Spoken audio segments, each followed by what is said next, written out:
Chairman Tom Perez on Sunday dismissed calls for the Democratic National Committee to launch an investigation into a former Senate staffer's allegation that Joe Biden assaulted her 27 years ago, saying the former vice president was already an open book.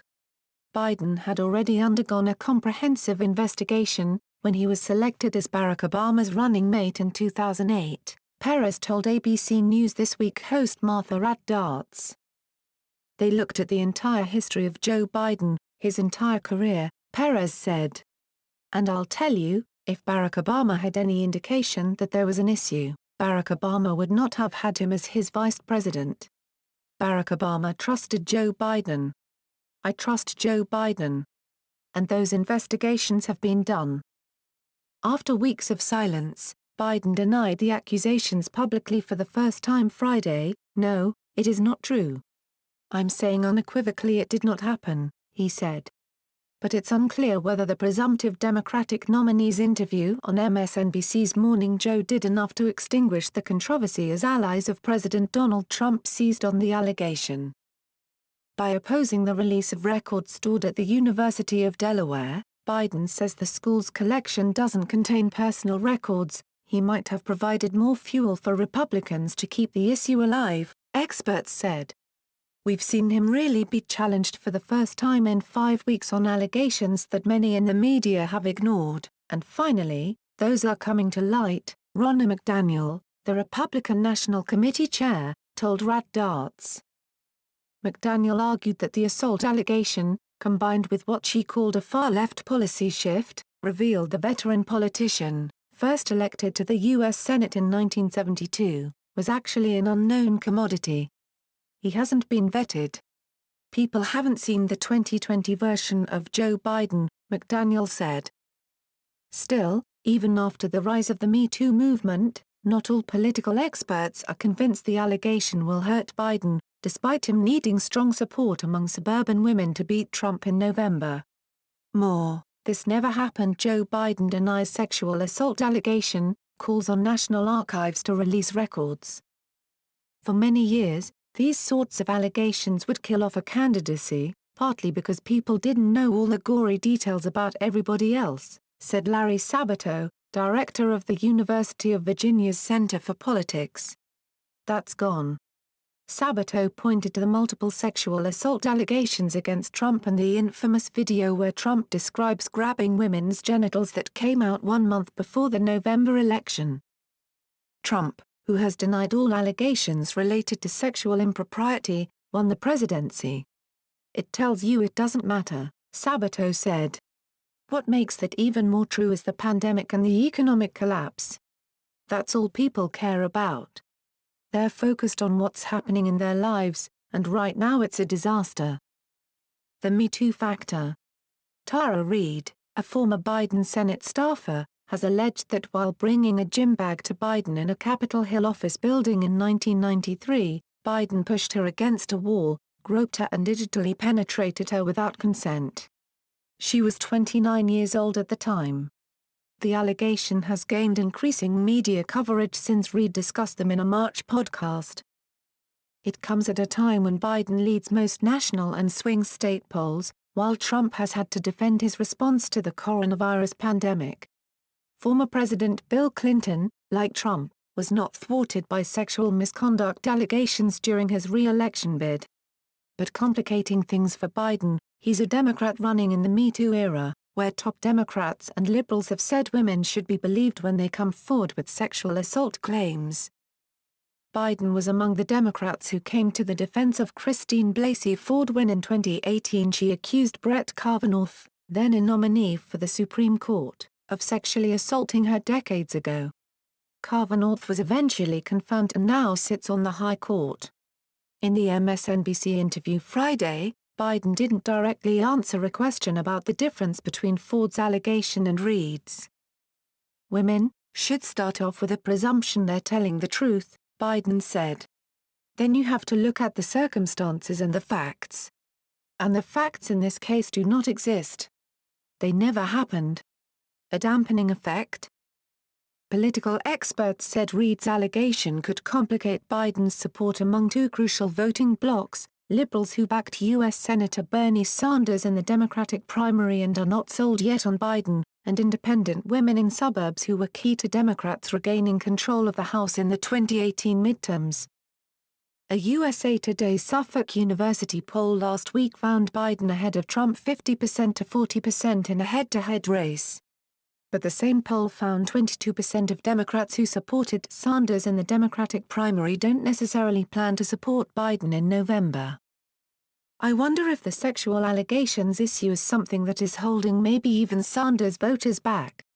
I don't know, said David Palaiologos, director of the Suffolk University Political Research Center. But certainly, you cannot afford to lose independent women or Democratic women on an issue like this. Although either group might not vote for Trump as a result of Reade's allegation, Palaiologos suggested their enthusiasm for Biden could wane if the issue continues to draw attention. Grant Reyer, a political science professor at Syracuse University, said Biden and Trump are both insured a similar percentage of voters regardless of any allegations or missteps on the campaign trail. The race is about the fight for the middle. Both of these candidates, no matter what allegations come forward, or no matter what strange and bizarre thing they do in a press conference, they're both going to get 43% of the vote because the country is so polarized, Reyer said. However, he warned of a possible dampening effect for Biden if more comes out about Reade's allegation. Reyer also suggested the controversy could complicate Biden's ability to win over Sanders' supporters, many who have argued the Vermont senator should be the Democratic nominee because he doesn't have these kind of skeletons in the closet that we worried about with Biden. He has more to do. Democrats, for the most part, have remained united behind Biden amid Reade's allegation. That includes two women considered contenders to be Biden's vice presidential pick, Senator Amy Klobuchar, D-Min, and former Georgia State Representative Stacey Abrams, who narrowly lost a bid for Georgia governor in 2018. I believe women, and I believe survivors of violence always deserve to be supported and to have their voices heard, Abrams told CNN's Don Lemon this week. But she pointed to a New York Times report on Reade's allegation that Abrams said she believes exonerates him. I believe Joe Biden. Other potential running mates, Senator Elizabeth Warren, D. Mass, and Senator Kamala Harris, D. Califf, have not commented on the accusations. On Thursday, House Speaker Nancy Pelosi said she was satisfied with how Biden has responded. The happiest day for me this week was to support Joe Biden for President of the United States, Pelosi said. He's a person of great integrity. Biden's interview came after liberal activists, including Alexis McGill Johnson, acting president of the Planned Parenthood Action Fund, and Shauna Thomas, co-founder and executive director of the women's advocacy group Ultraviolet, called on Biden to address Reade's allegation. Advocates from the left face a dilemma, wanting to support Biden against Trump while not ignoring an issue important to their supporters. It was right for Joe Biden to directly address this issue, and he has more to do, Thomas said later Friday, adding that those seeking power have an obligation to support policies and practices that put the needs of survivors first. We need a leader who can show humility, own the harm that people have experienced as a result of their behavior, and take meaningful steps to facilitate healing, she said. We know that leader cannot be and will not be Donald Trump. Republicans, but not Trump himself, seize on allegation despite the multiple sexual misconduct allegations against Trump. The Trump campaign and other Republicans have worked to draw attention to Reade's allegation. They've argued the situation underscores a double standard, when compared with how Democrats and members of the media handled the sexual assault allegations against Kavanaugh. Following Biden's MSNBC interview, the Trump campaign released an ad attacking Harris, Senator Kirsten Gillibrand, DNY, and Senator Cory Booker, DNJ. The double standard exhibited by Biden, prominent liberal women's groups, and Democrat elected officials, some of whom want to be Biden's running mate, is glaring and cannot be allowed to stand, Trump campaign Deputy Communications Director Aaron Perrin said in a statement. The president, usually quick to attack his adversaries, has largely refrained from going on the attack himself, telling reporters Thursday Reade's accusation could be false. "I know about false accusations," Trump said. "I've been falsely charged numerous times, and there is such a thing." He then pointed to the accusations against Kavanaugh, whom he said was falsely charged. But Trump's top campaign surrogates, including his son Donald Trump Jr., have not avoided the issue. What's Biden hiding? Trump Jr. said Friday in a long series of tweets on Reade's allegation. The strategy could be aimed at eroding one of Biden's strengths, trust. Only 31% of Americans in the USA Today's Suffolk poll said Trump is trustworthy and honest, compared to 47% for Biden. But the tactic could also renew scrutiny of the numerous allegations leveled against the president, as well as the Access Hollywood tapes that emerged in 2016 in which Trump can be heard bragging about groping women.